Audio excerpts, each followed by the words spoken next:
what's up, everybody? Welcome into Market Takes. I'm your host, Dion Raboan, reporter at the Wall Street Journal. Today is one of the best days of the year. It's Fed Day. It happens 10 times a year. I don't know which one is better than the next, but it's a beautiful day nonetheless. A beautiful day for financial journalism, a beautiful day for y'all to be here with me. I know you could have been anywhere in the world, but you're right here with me watching Market Takes, and I appreciate that. Listen, we are going to jump in and talk about what the Fed's decision was today, what the FOMC decided. We're talking the statement. We're talking the press conference. We're talking the summary of economic projections. It's SEP time. We're going to talk, of course, about Chair Powell's remarks, what they meant, what those the reporters who were asking him questions were trying to find out, and what he said.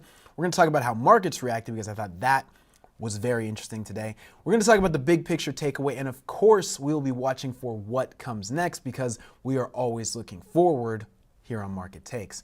Listen, so let's get right into it. Let's throw a chart up here on your screen first things first, so you can see where we are in terms of the Fed funds rate. So this is the rate that everyone's talking about when the Fed, when they're talking about is the Fed going to raise rates, they're going to cut rates.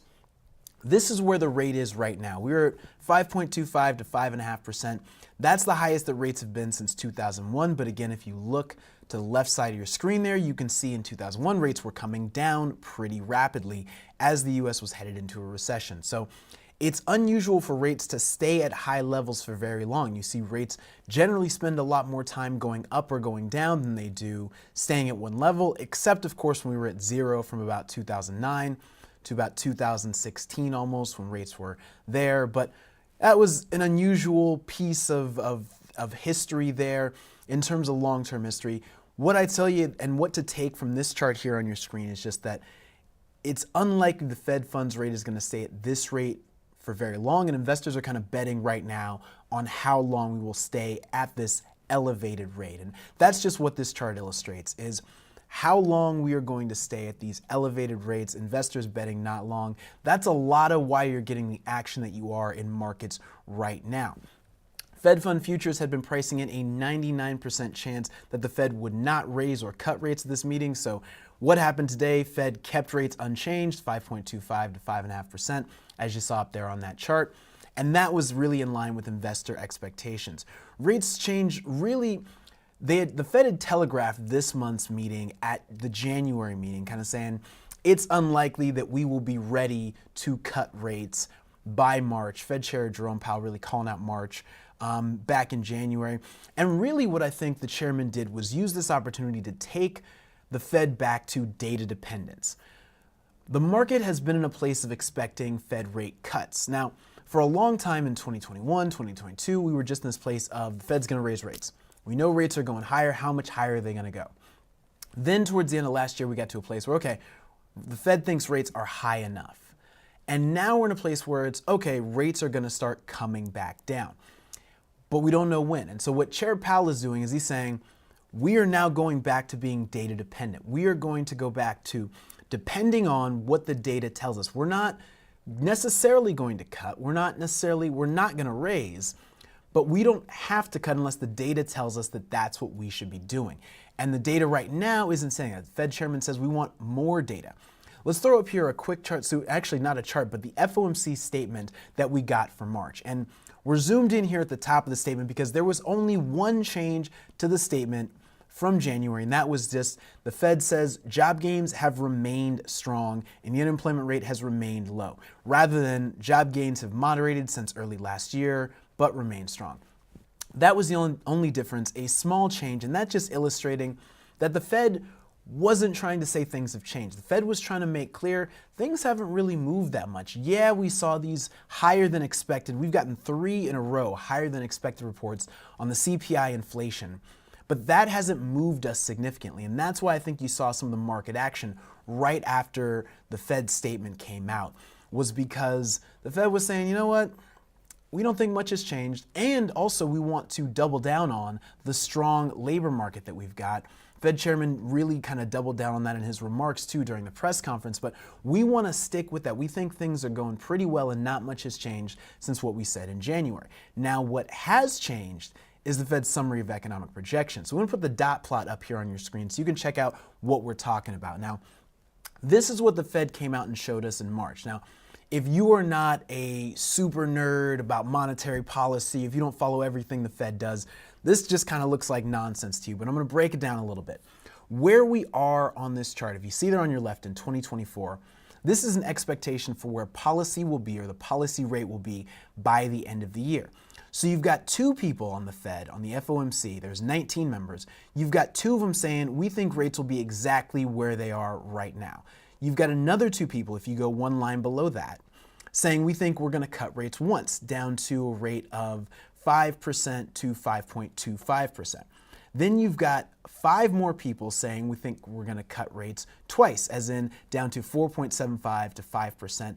And then you've got this whole cluster of folks here saying we think we're going to cut rates three times, and that's where we're going to end the year. Rates lower by 75 basis points, or essentially three rate cuts from where we do. You got one person down here, but that's an outlier. There's always one person on the Fed who just kind of doesn't agree with everybody else, and they're just going to say whatever they want. You see it in 2025. There's one dot that's much lower, one dot that's much higher. You even see it in 2026. Even the longer run expectations, you've got someone out there, and I don't know who it is. I'm going to find out, actually. I'm going to find out who this person is that just keeps saying, I don't care what y'all are thinking. Here's what I'm thinking. But generally speaking, the Fed is locking in and saying, we still expect three rate cuts.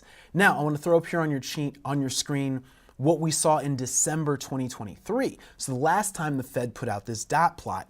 And what's interesting about the difference here, especially in 2024, is you have a lot more expectations, or you have 5 people who are lower than that three rate cut, which is right above 4.5%. So you've got two people expecting rates stay the same. That's the same. You had one person expecting that rates would be one cut. There were more in this last time. Then you had 5 people expecting that there would be two cuts. And again, we got more of that. So more people are expecting 2 or 3, versus in December, you had 4 people expecting at least 4 rate cuts. And then you had one other person expecting 5 or 6. So what we've done here, and the difference that we've got in this dot plot, and even this goes out to 2025 and 2026, the Fed is saying we think rates need to be higher. And these charts really just are illustrating the difference between what we got in March and what we saw in December. Is the Fed saying we think rates need to be higher. That also aligned with what the Fed was telling us in terms of their expectations for the economy.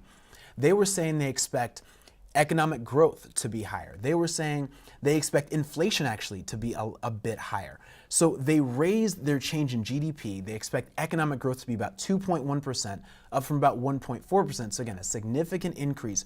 That's right around back to trend level, not low level like they were expecting. Unemployment rate to be a little bit lower, actually, so fewer people unemployed this year by the end of the year. Inflation to be a little bit higher in terms of core, and for the Fed funds rate to be just a little bit higher in 2025. So what the Fed is saying with their charts and what they told us at this meeting is we think that inflation is going to be a little higher. We think that the Fed funds rate needs to be a little bit higher, and we're prepared to maybe leave rates higher than they were, and that 3 rate cuts that we had kind of projected for December, we think that's the max. We think we're only going to cut rates 3 times this year, rather than we could cut 3, maybe we'll cut 4. Because if you remember, when we were here back in December, when we were here back in November talking about the Fed, markets were predicting 6 rate cuts. So double what the Fed was projecting back then. The market has really pulled back, and now if you look at the Fed funds futures market, that's showing investors only predict 3 rate cuts this year. The Fed is basically saying that's the top. We don't think we're going to cut rates any more than that. We still think 3 times, but whereas in December there were folks saying there's a number of folks saying we think it'll be 4, we think it'll be 5. Now the Fed's saying, there's only one person on the FOMC who thinks there's going to be more than 3 rate cuts, and that's very interesting. Again, these higher inflation expectations, higher growth expectations, and reduced unemployment expectations do tell you that the Fed is projecting an economy that can handle higher rates, which means rates could stay higher for longer. That's the era that we were in at the end of last year when markets really weren't very happy. So keep your eye on markets for the next few days. I think it's very interesting what we saw from the Fed's summary of economic projections today, and how that contrasted with what we heard from Fed Chair Jerome Powell. So when getting into Chair Powell's remarks, I want to throw a quote up here on your screen. I thought this was the most interesting thing the chairman said today. He said, quote, "We're not going to overreact to these 2 months of data." And what he's referring to there is the economic data, particularly the CPI inflation report, the consumer price index. That has been above expectations the last 3 months. We've seen 3.4%, we've seen 3.2%. What we have not seen is a report below 3% in quite some time, going back 2 or 3 years back to 2021. So at least 3 years going back to 2021 since we have seen an inflation report below 3% on the CPI. But the chairman also said, nor are we going to ignore them. And this just illustrates, again, what the Fed chairman's trying to say. He's trying to say we're going back to data dependence. We're not going to overreact. Yeah, inflation's high on the CPI, but it's kind of low on the PCE. And basically what he's saying with that quote, and why I thought it was important, was he's saying, I said what I said. The data is what it is. We're going to be dependent on the data. We're not moved right now. We still think we're ready to cut, but we want to see more data. Nothing's changed. This data, we think it could be a little hot. Typically, when years start, you get more inflation, and some of these, the BLS who releases the CPI report and the BEA who releases the PCE report, they try to factor out some of these seasonal adjustments. But early on in January, February, March, these numbers can be a little higher, and it can distort some of the data. And the Fed is saying, we're not going to overreact to that, but we're also not going to ignore it. And Fed Chair Powell took a lot of questions today about, well, what do you mean? And Fed Chair Powell was basically like, I said what I said. So we data dependent, and that's what it's going to be. And y'all are going to just have to wait till the next pieces of data come out, and that's going to tell us what we do. When something changes, we'll let you know. And that was what the Fed chairman had to say. And Fed fund futures markets reacting a little bit, but not necessarily in the way that you would think based on what we saw in the Fed summary of economic projections.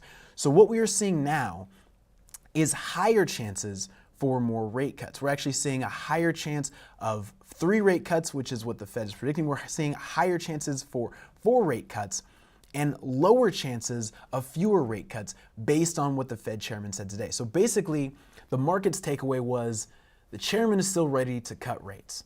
That rate cut hasn't been taken off the table by these higher than expected inflation readings that we've gotten in the last 2 months. And the rest of it, they kind of just ignored. But that's what you're seeing from the Fed funds futures market. Let's take a look at what we're seeing from the markets. Let's throw WSJ.com up here on your screen. Now, I wanted to start with currencies because the currency markets have had a very strong reaction. That's the euro right there. So that's basically going against the dollar. What you're seeing from the dollar is really moving lower. And we're seeing the dollar move down as those bond yields move down. And the bond yields are moving down because investors are projecting fewer rate hikes. Now, let's go to bonds. Let's check out what we're seeing in the bond market.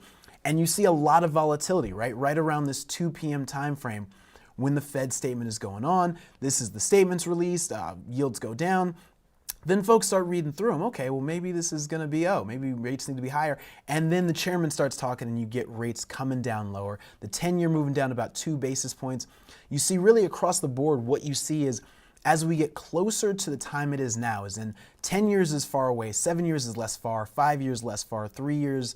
Again, when we get to 2-year note, that's the most aligned with Fed policy.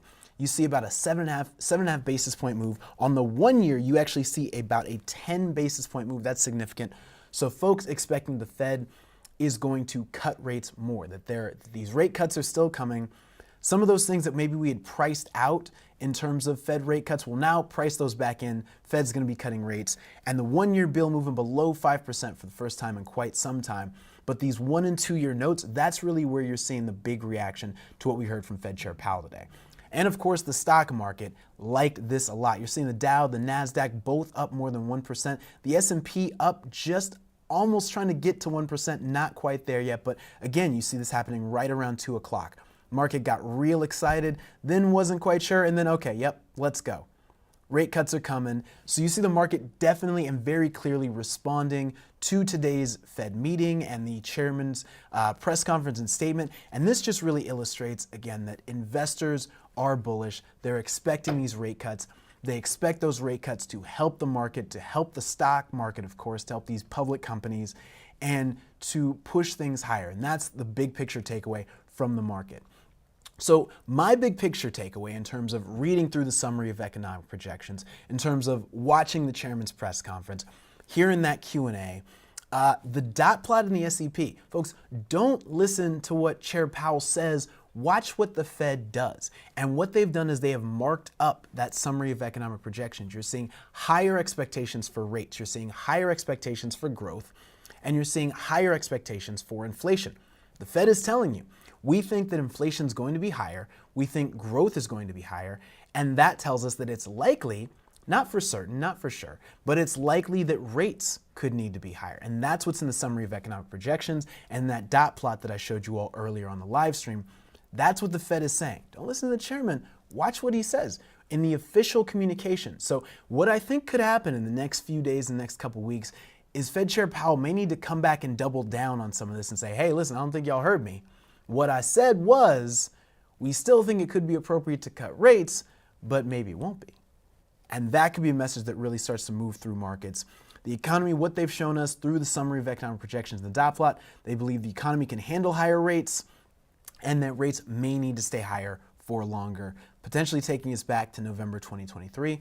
Again, we'll see what the conversation is from Fed members based on the reaction that we got today, because the market reacts to the Fed and then the Fed reacts to the market. And then somehow we kind of find ourselves in this equilibrium where the Fed's like, okay, now you've heard us, you got the message, now we're ready to move on. So we'll see if the Fed feels like they need to come back and get this. But the big reaction from the markets today is the Fed is not going to not cut rates. The Fed is still ready to cut rates. Inflation data that we've seen in the last 3 months hasn't dissuaded them, and things are still moving in the right direction in terms of the markets, in terms of wanting to get interest rates down. So what are we watching for next? Well, we've got the leading economic indicators report out tomorrow. Chair Powell got a lot of questions about what data would change his mind, and he said, look, all of it. We're watching everything. Said what I said. We're watching the data. Leading economic indicators report has been signaling recession for about a year now. We clearly have not had a recession, but watch that report. I think that'll be interesting if it gives us any new information. There is a Fed Listens event with Jerome Powell and Vice Chair Philip Jefferson, as well as a number of other Fed speakers. That's happening on Friday. If Chair Powell feels like the market didn't quite catch what he was, if Chair Powell feels like the market wasn't picking up what he was putting down, he's going to alert to that. He's going to take a quick second to say, hey, real quick, let me just say something. Watch out for that. That could move the markets. That's on Friday. Then we get the Conference Board Consumer Confidence Index. That is Tuesday, March 26th. We'll be breaking it down right here on Market Takes. Please join us for that. And for more, check out my podcast, WSJ's Take on the Week. We cut through the noise to explain the major business and financial news that moves markets. Also, you can make smarter investing decisions. Subscribe wherever you get your podcasts. Listen, that's going to do it for Market Takes. I am Dion Rabowen, reporter at the Wall Street Journal. Thank you so much for being with us. We hope you'll join us again when we do it next time.